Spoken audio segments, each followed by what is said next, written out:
실패는요, 종종 자신을 돌아보게 하고 더 나은 발전을 가져오는 기회가 되기도 하죠. 그래서 첫 번째 실패가 실패가 아니라 실패 이후의 실패가 진짜 실패다라는 말이 있습니다. 실패를 했지만 이 실패를 통해 더 많은 교훈과 깨달음을 얻고 더 나은 방향으로 나아갈 수만 있다면 이것은 결코 실패라고 말할 수 없다라는 것이죠. 오히려 실패한 후에 두려움 속에 갇혀서 절망하고 포기해버린다면 이것이 두 번째 실패요, 진짜 실패라는 말입니다. 예를 들면 자전거를 배우다가 넘어졌다고 해서 우리는 실패라고 말하지 않습니다만, 넘어진 것 때문에 무서워서 다시는 자전거를 타지 않는다면 그것은 실패라고 말할 수 있을 것입니다. 이런 점에서 걸음마를 배우는 아이가 넘어졌다고 해서 우리는 실패라고 말하지 않습니다. 오히려 넘어짐을 통해서 배우는 것이고요, 단련되어서 일어나기 때문이죠. 미국 항공우주국은요, 우주선에 탈 승무원을 뽑을 때에 실패 테스트를 꼭 거친다고 하죠. 실패의 상황을 재현하여서 이 위기 상황을 어떻게 극복할 것인가를, 그리고 어떻게 대처하는가를 반응하는 이 테스트입니다. 실패 테스트를 통해서 상황 적응력과 대처 능력을 점검하고요, 실패 이후의 감정 조절 능력까지 살피게 됩니다. 이처럼 실패 테스트를 필수 과정으로 둔 이유는 실패를 경험해 보지 않았거나 실패를 수용해 본 적이 없는 사람은 실패 이후에 절망이라고 하는 더 큰 실패를 경험하는 그런 경우가 많기 때문이라는 거예요. 여러분, 실패해 본 적 있습니까? 하지만 저는 질문을 바꿔서 다시 여러분에게 이렇게 질문하고 싶습니다. 여러분은 실패를 통해서 무엇을 배우셨습니까? 만약 여러분이 실패를 통해서 얻은 것이 있고 배운 것이 있고 큰 가능성을 보았다면 그것은 실패라고 부를 수 없습니다. 그러나 실패를 통해서 절망하고 포기했다면 여러분은 진짜 실패한 것입니다. 저는 오늘 본문 말씀을 통해서 다윗이 언약궤를 모시려고 했던 일에 이미 실패했었지만 어떻게 다시 일어났는지를 살펴보고자 합니다. 그리고 우리도 실패를 경험했을 때에 어떻게 반응해야 할 것인지를 함께 살펴보는 시간 되기를 원합니다. 다윗은요, 여호와의 궤를 모셔오는 일에 이미 크게 실패했습니다. 대대적인 국가 행사로 벌였던 일인데 실패한 거예요. 이것은 다윗에게 엄청난 충격이었습니다. 수많은 사람들이 지켜보는 가운데에 여호와의 궤를 모셔오는 대대적인 행사에 크게 실패했기 때문입니다. 사실 실패라고 하는 것은 크든 작든 간에 실패를 경험한 사람에게는 엄청난 충격을 동반합니다. 하지만 한 번의 실패로 주저앉는 사람이 있고 다시 힘있게 일어나는 사람도 있다는 것을 우리는 알아야 합니다. 다윗이 여호와의 궤를 성으로 모시는 일에 실패했던 내용이요, 사무엘 하에 잘 나와 있어요. 다윗이 왕이 된 후에 이스라엘에서 3만 명을 뽑아서 하나님의 궤를 메어 오려고 했습니다. 그들은 하나님의 궤를 새 수레에 싣고 아비나답 집에서 나왔는데요, 나곤의 타작마당에 이르자 갑자기 소들이 뛰었습니다. 웃사가 다급하게 하나님의 궤를 붙들었는데 그 자리에서 즉사했습니다. 거룩한 하나님의 궤를 함부로 만지면 안 되었는데 웃사는 언약궤가 요동치자 본능적으로 붙잡았는데 죽은 것입니다. 여러분, 그때 분위기를 한번 생각해 보십시오. 어떻겠어요? 축제와 같은 날 아니었습니까? 그런데 찬물을 끼얹는 것 같은 일이 발생한 거예요. 그 내용을 잠시 보면요, 사무엘하 6장 7절에서 10절 내용을 제가 읽어드리겠습니다. 여호와 하나님이 웃사가 잘못함으로 말미암아 진노하사 그를 그곳에서 치시니 그가 거기 하나님의 궤 곁에서 죽으니라. 여호와께서 웃사를 치심으로 다윗이 분하여 그곳을 베레스 웃사라 부르니 그 이름이 오늘까지 이르니라. 다윗이 그날에 여호와를 두려워하여 이르되 여호와의 궤가 어찌 내게로 오리요 하고 다윗이 여호와의 궤를 옮겨 다윗성 자기에게로 메어가기를 즐겨하지 아니하고 가드 사람 오벳 에돔의 집으로 메어간지라. 다윗이 얼마나 큰 충격을 받았는지요. 웃사가 죽은 사건에 다윗이 분한 마음과 여호와를 두려워하는 마음이 공존했습니다. 결국 다윗은 언약궤를 다윗성으로 옮겨오는 것을 멈추고 가드 사람 오벳 에돔의 집으로 옮겨갔어요. 그리고 석 달이 흘렀습니다. 그런데 여호와의 궤가 오벳 에돔의 집에 머무는 동안요, 오벳 에돔이 큰 복을 받습니다. 그 내용이 역대상 13장 14절에 나와요. 하나님의 궤가 오벳 에돔의 집에서 그의 가족과 함께 석 달을 있으니라. 여호와께서 오벳 에돔의 집과 그의 모든 소유에 복을 내리셨더라. 다윗이 이 소식을 듣고요, 얼마나 기뻐했고 고무되었는지 몰라요. 그리고 다윗 역시 여호와의 궤가 다윗성에 들어가는 것이 멈춰진 석 달 동안 더욱더 철저하게 준비했고요, 과거의 실패가 반복되지 않도록 노력했다는 사실을 알 수 있습니다. 역대상 15장 1절부터 2절까지 말씀을 보면 다윗이 다윗성에서 자기를 위하여 궁전을 세우고 또 하나님의 궤를 둘 곳을 마련하고 그것을 위하여 장막을 치고 다윗이 이르되 레위 사람 외에는 하나님의 궤를 맬 수 없나니 이는 여호와께서 그들을 택하사 여호와의 궤를 메고 영원히 그를 섬기게 하셨습니다 하고. 여러분, 이것이 중요해요. 다윗은 한 번 실패했다고 포기하거나 절망하지 않았습니다. 과거의 실패에도 불구하고 재차 일어나서 언약궤를 자신이 거하는 다윗성으로 모시려고 더 철저하게 준비했어요. 다윗은 첫 번째 실패는 경험했지만 두 번째 실패로 이어지지는 않았습니다. 다시 말하면 일의 실패는 경험했지만 마음의 실패, 믿음의 실패로는 나가지 않았다 이 말이에요. 세상의 많은 사람들은요, 일의 실패가 마음의 실패가 되는 경우가 많습니다. 내가 원했던 대로 일이 되지 않으면 일의 실패와 함께 하나님을 등지며 떠나가는 사람들도 있어요. 믿음의 실패한 거예요.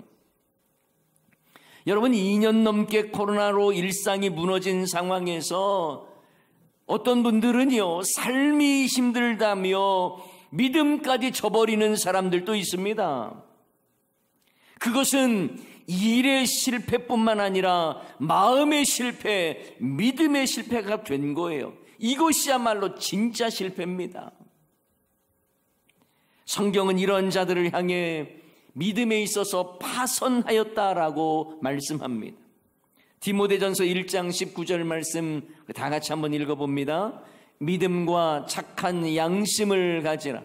어떤 이들은 이 양심을 버렸고 그 믿음에 관하여는 파선하였느니라. 아멘.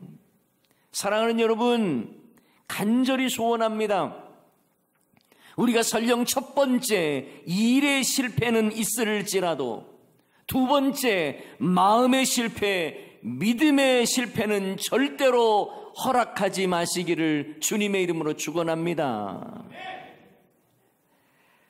그렇다면 일의 실패가 마음의 실패와 믿음의 실패가 되지 않기 위해서는 어떻게 해야 할까요? 무엇보다 실패 이후에 과연 실패했던 그 일이 하나님이 원하셨던 일인지를 돌아봐야 합니다. 혹시 내 욕심은 아니었는지, 혹시 내 감정대로 즉흥적으로 결정한 건 아니었는지, 이런 것들을 점검해야 돼요. 다윗의 경우 언약궤를 성으로 인도하는 것은요, 순수했어요. 그러니 실패했어도 하나님이 원하시는 바였기 때문에 다시 해야 할 일이었던 것입니다. 만약 실패한 후에 자신의 욕심이었음을 깨닫게 된다면 회개하고 돌이키고 포기하는 것이 옳습니다. 하지만 언약궤를 성으로 인도하고자 했던 다윗의 마음은 순수했고 그 목적은 분명했어요. 하나님이 기뻐하시는 일이었습니다. 그러니 일은 실패했어도 다시 도전하는 거예요. 여러분, 다윗은 한 번의 충격적인 실패에도 불구하고 왜 그토록 언약궤를 모시는 것을 포기하지 않았을까요? 바로 언약궤를 모시는 것은 진정한 왕은 내가 아니라 하나님이다라고 하는 것을 선포하는 일이었기 때문에 그렇습니다. 언약궤를 모시고 오는 것은 이 나라는 내가 통치하는 것이 아니라 하나님께서 통치하는 나라라고 하는 것을 공개적으로 선포하는 일이었기 때문에 그렇습니다. 그러니 한 번 실패했을지라도 도무지 포기할 수 없는, 포기해서는 안 되는 일이었던 것입니다. 그렇습니다. 다윗에게 있어서 여호와의 궤를 모시는 것은 신정정치를 하겠다고 하는 선언이에요. 하나님 중심의 통치를 하겠다고 하는 선언과도 같은 일이기 때문에 포기할 수 없었던 것입니다. 이것은 왕이 된 다윗에게 있어서의 신앙관이었고 그의 사명과도 같았습니다. 여기서 우리는 아주 중요한 사실을 하나 발견해야 합니다. 일은 그만둘 수 있어도 사명은 포기할 수 없다는 사실이에요. 바로 하나님의 궤를 모시면서 신정정치를 선포하는 것은 다윗에게 있어서는 단순한 일이 아니었습니다. 사명과도 같은 일이었어요.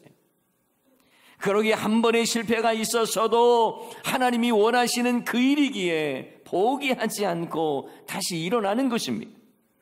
내가 원했던 대로 이루어지지 않았어도 하나님이 원하시는 일이라면 실패했어도 다시 도전하는 거예요.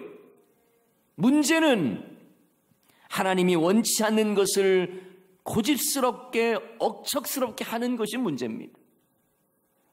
저는 우리가 사명에 붙들린 사람 되기를 소원합니다. 사명 앞에서는 절대 포기를 말해서는 안 되는 거예요. 일은 실패해도 사명은 실패할 수 없다는 마음으로 다시 일어날 수 있기를 축원합니다. 다윗도 이미 실패를 경험했지만 하나님 마음에 합한 일이라고 하는 분명한 확신이 있었기에 포기하지 않고 재차 다시 시도하고 있는 것입니다. 여러분, 우리는 일의 실패보다 더 두려워해야 할 것이 있습니다. 그것은 일의 실패 그 다음에 좌절이라고 하는 실패, 절망이라고 하는 실패, 포기라고 하는 실패입니다. 이 실패가 진짜 실패요, 우리가 절대로 경험해서는 안 될 실패라고 하는 사실을 기억하시기 바랍니다. 우리가 주님의 영광을 위하여 하는 일들이 있죠. 그건 단순한 노동 개념 그 이상이에요. 생업 그 이상이에요. 우리가 주님의 영광을 위해서 일하는 것은요, 사명을 위한 사역이에요. 목사나 교회 봉사자만이 사명자가 아니라 일터에서 하나님의 영광을 위하여 일하는 자는요, 그 일이 죄 짓는 일이 아닌 이상, 주님의 일을 방해하는 일이 아닌 이상 사명을 맡았다라는 자세로 일을 해야 하는 것입니다. 그러므로 나에게 주어진 일을 하나님께서 내게 맡기신 사명으로 알고 성실하게 감당해야 하는 거예요. 나에게 허락하신 일터는 사명을 감당할 선교지와 같다라는 생각으로 더욱 최선을 다해야 하는 것입니다. 일은 포기해도 사명은 포기할 수 없기 때문입니다. 일에 있어서 실패는 있어도 사명에는 실패가 있을 수 없기 때문입니다. 설령 실패했을지라도 그 실패를 통해서 우리가 더 준비하고 더 겸손하고 더 신실한 모습으로 배워 설 수 있다면, 그래서 사명을 잘 감당할 수 있다면 그것은 일의 실패였을 뿐 그건 사명의 실패도 아니고 믿음의 실패도 아닌 거예요. 사랑하는 여러분, 우리에게 있어 일의 실패가 믿음의 실패로 나아가지 않기를 간절히 축원합니다. 주님께서 맡기신 사명 앞에서는 절대 포기하지 않는 여러분 되시기를 주님의 이름으로 축원합니다. 자, 또한 첫 번째 실패가요, 믿음의 실패가 되지 않기 위해서는 하나님 말씀을 기준으로 실패의 원인을 제대로 분석하는 것이 중요해요. 여러분, 실패한 후에 내가 왜 실패했는지를 아는 것이 참 중요합니다. 공부를 잘 못하는 아이들의 공통점은 틀린 문제를 또 틀린다는 거예요. 그들은 문제 답을 맞췄느냐 틀렸느냐에만 관심이 있지 왜 틀렸는지에 대해서는 별로 관심이 없기 때문에 그렇습니다. 그러니 그와 비슷한 문제가 나오면 또 틀리는 거예요. 이런 점에서 틀린 문제를 분석하고 제대로 알아야 또다시 틀리지 않습니다. 마찬가지예요. 우리에게 한 번의 실패가 있었습니까? 그러면 내 자신을 살펴야 돼요. 무엇이 문제였는지를 아는 것, 이게 중요합니다. 근데 그 기준이 바로 하나님의 말씀이어야 한다는 거예요. 근데 사실 쉽지 않습니다. 어떤 분이 새벽마다 울부짖으면서 자신이 운영하는 빵집이 잘 되기를 간절히 기도했대요. 빵집 주인인 집사님은 주여 빵집 잘 되게 해달라고, 사업 잘 되게 해달라고 새벽마다 큰 소리로 기도했는데 사업은 계속 안 되더랍니다.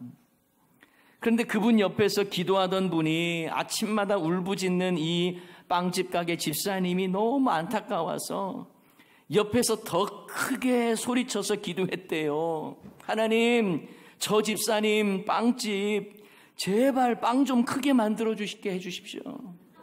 좋은 재료 좀 사용하게 해주십시오. 빵집이 안 되는 이유를 다른 사람은 다 알고 있어요. 정작 본인은 잘 모르는 거예요. 이처럼 사업할 때도요, 문제점을 파악을 해야 하는 겁니다. 특별히 일의 실패 속에서 신앙적으로는 문제가 없었는지 그걸 살펴봐야 돼요. 하나님의 말씀으로 살펴봐야 하는 것입니다. 믿음 안에서 하나님이 원하시는 방법대로 하고 있었는지를 돌아볼 수 있어야 되는 거예요. 신앙생활도 마찬가지예요. 신앙의 슬럼프를 경험하고 있다면 과연 왜 신앙의 슬럼프가 생겼는지를 살필 줄 알아야 돼요. 나의 행동과 신앙생활의 문제점은 없는지,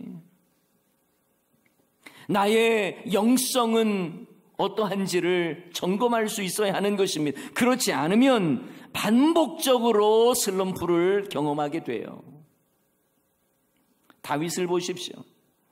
여호와의 궤를 모셔드린 일에 실패를 경험한 후에 그 실패의 원인을 분명히 알고 있다는 것이 중요한 거예요. 자, 역대상 15장 2절 말씀에 보면 다윗이 이르되 레위 사람 외에는 하나님의 궤를 맬 수 없나니, 여호와에게 하나님의 궤를 메고 오는 사람이 누구여야 되는지를 알았어요. 그리고 그들을 택합니다. 그 다음에 13절 말씀도 보면 전에는 너희가 매지 아니하였으므로, 메어야 할 이 언약궤를 매지 아니하였다는 거예요. 새 수레에 끌고 오지 않았습니까? 우리 하나님 여호와께서 우리를 찢으셨으니 이는 우리가 규례대로 그에게 구하지 아니하였습니다. 규례대로 하지 않았다라는 거예요. 하나님이 정하신 법칙이 있어요. 하나님의 말씀이 가르쳐 주시는 바가 있어요. 그런데 그렇게 하지 않아서 이 일이 실패했다는 것을 다윗은 알았던 거예요. 하나님 말씀대로 하지 않았다는 것, 언약궤를 이동할 때는 반드시 레위인이 어깨에 메고 운반해야 했는데 수레로 끌었다는 것, 실패의 원인을 제대로 알았던 거예요. 여러분, 출애굽기 25장 14절에 보면 언약궤를 어떻게 메어야 하는지를 말해주고 있습니다. 그 채를 궤 양쪽 고리에 꿰어서 궤를 메게 하고 언약궤를 그렇게 메고 가야 되는 거예요.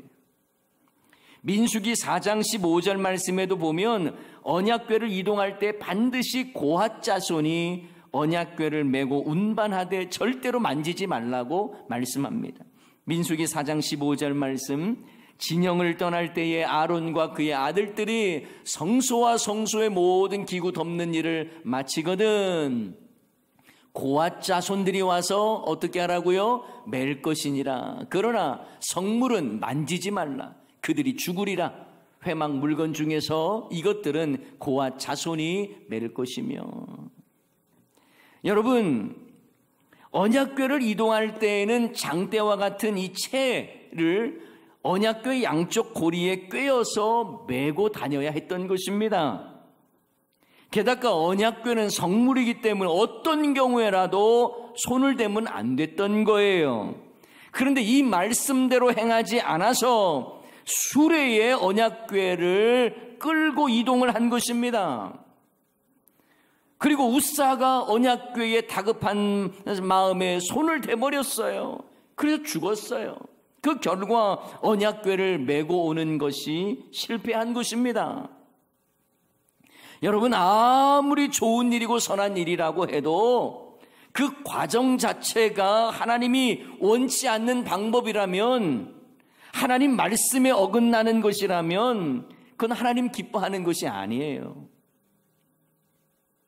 하나님의 말씀에 비추어서 하나님이 원하시는 방법대로 해야 하는 것입니다.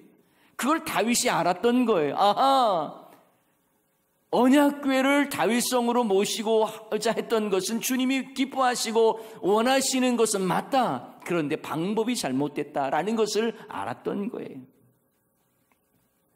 아마도 다윗은 처음 언약궤를 모시려고 할 때에 그것을 세세하게 점검하지는 못했던 것 같습니다. 그저 담당자들이 알아서 잘 하리라고 생각을 했겠죠. 그런데 너무 경솔하게 그들은 어깨에 메고 와야 할 언약궤를 새 수레에 싣고 옵니다. 하나님 말씀대로 하지 않고 그저 편한 대로 쉽게 생각을 한 거예요. 그래서 실패한 거예요. 아마 그들 중엔 이렇게 생각을 했겠죠. 아유, 그걸 굳이 매겠어. 그냥 수레에 싣고 가면 훨씬 더 편하고 좋을 텐데. 꼭 그 방법대로 해야 되겠어. 하지만 여러분, 하나님 말씀대로 순종할 때에 하나님의 이루시는 놀라운 역사와 은혜를 경험하게 될 줄 믿습니다. 내 생각대로가 아니에요. 내 감정대로가 아니에요. 나 편한 대로 해도 안 돼요. 여러분, 우리 신앙도요, 자기 중심적인 게 얼마나 많습니까? 말씀 중심이 아니고 감정 중심, 기분 따라서 자기 중심적인 부분들이 많아요. 편의주의에 사로잡혀서 편한 게 좋지 뭐 가정에서 온라인 예배 드려도 좋네 드리면 되지 그게 중요해. 여러분, 편의주의에 따라 신앙생활을 하면요, 금세 들어오는 게 뭔 줄 아세요? 세속주의. 교회가 하나님의 말씀을 두려워하면서 예배를 통해서 주시는 하나님의 은혜를 사모하면서 하나님의 말씀대로 모이게 힘쓰고 하나님께서 우리에게 명령하신 말을 지키고자 애쓰고 몸부림치는 모습이 아니라 그냥 편하게만 신앙생활 하려고 하면 그것이 바로 세속주의인 거예요. 세속주의. 예수님을 믿어도 편하게만 믿으려고 하니까요, 헌신은 남일 같고 희생도 잘 하지 않으려고 하는 거예요. 여러분, 다윗은요, 과거의 실패를 근거로 다시 제대로 언약궤를 모시고자 합니다. 첫 번째 실패 원인을 제대로 알았던 다윗은 달랐습니다. 과거 실패 원인을 분석하고 하나님의 말씀에 비추어서 다시 시작하는 거예요. 실패를 거울 삼아서 하나님의 말씀대로 가르쳐준 규례대로 그대로 진행합니다. 그래서 그 일이 기쁨이 되고 축제가 되었어요.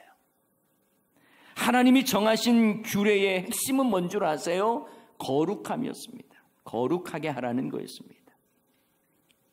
그래서 다윗은 먼저 레위 사람들을 모아서 성결케 합니다. 거룩하게 하는 거예요. 그리고 여호와 하나님께서 규례대로 정하신 대로 어깨에 메고 언약궤를 옮깁니다. 그 결과 하나님의 궤를 모시고 오는 일에 성공했고 다 같이 기뻐하며 축제와 같은 날이 된 것입니다. 사랑하는 여러분, 실패는 실패를 위한 것이 되어서는 안 됩니다. 정말 안타까운 사람은 실패를 실패로 끝내는 사람이에요. 하나님께서 실패를 허락하시는 것은 또 다른 실패를 위한 것이 아니라 한 번의 실패를 거울 삼아 잘 배워서 승리하라는 의미가 담겨 있는 거예요. 하나님께서 우리에게 문제를 주셨다면 문제 앞에서 포기하라고 주신 것이 아니라 문제를 제대로 그 출제자의 의도를 제대로 알고 풀라는 거 아니겠습니까?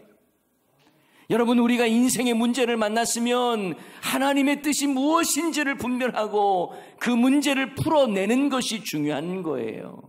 어떤 기준으로요? 하나님의 말씀을 기준으로 해서 풀어내는 것입니다. 그러므로 실패가 있어도 내 삶의 변화가 있고 도전이 되고 배울 수 있다면 그건 실패가 아니에요. 여러분, 이 일을 위해서 우리는 늘 하나님 말씀이 삶의 기준이 되어야 합니다. 내가 원하는 일이 아닌 하나님이 원하시는 일이라면 설령 이 일에 실패가 있었을지라도 다시 일어나서 하나님의 말씀대로 바르게 감당해야 할 줄을 믿습니다. 사랑하는 여러분, 혹시 실패를 맛보신 적이 있습니까? 믿음의 눈으로 무엇이 문제였는가를 보실 수 있기를 바랍니다. 하나님의 말씀에 입각하여 사명자로 다시 힘있게 일어나시기 바랍니다. 실패는 또 다른 승리를 위한 샘플과도 같습니다. 실패를 통해서 잘 배워야 합니다.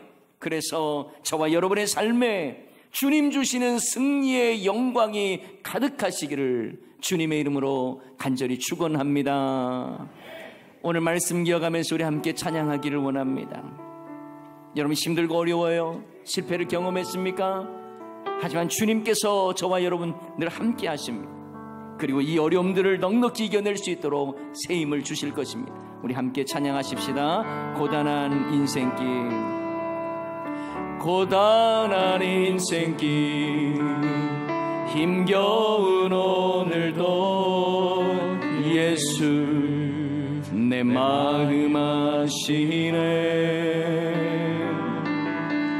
지나간 아픔도 마주할 세상도 예수 내 마음 아시네. 다시 한번 고백할까요? 고단한 인생길 고단한 인생길 힘겨운 오늘도 예수 내 마음 아시네.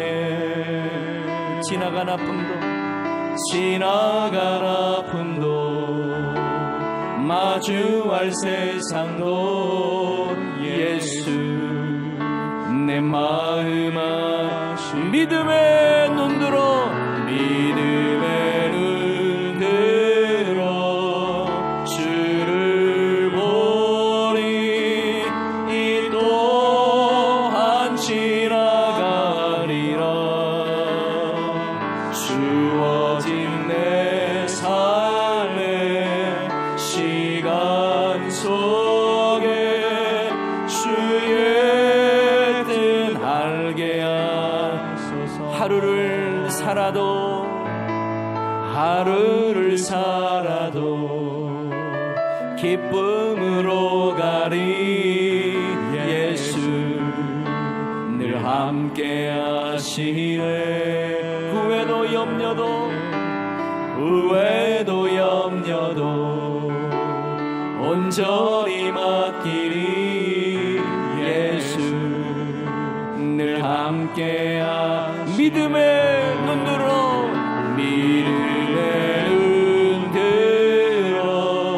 주를 보리. 이 또한 지나가리라. 주어진 새 삶의 시간 속에 주의 뜻 알게 하소서. 믿음의 눈으로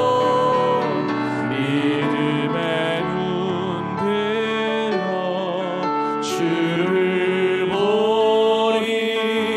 이 또한 지나가리라. 주어진 내 삶의 시간 속에 주의 뜻 알. 우리 다시 한번 고백합시다. 믿음의 눈으로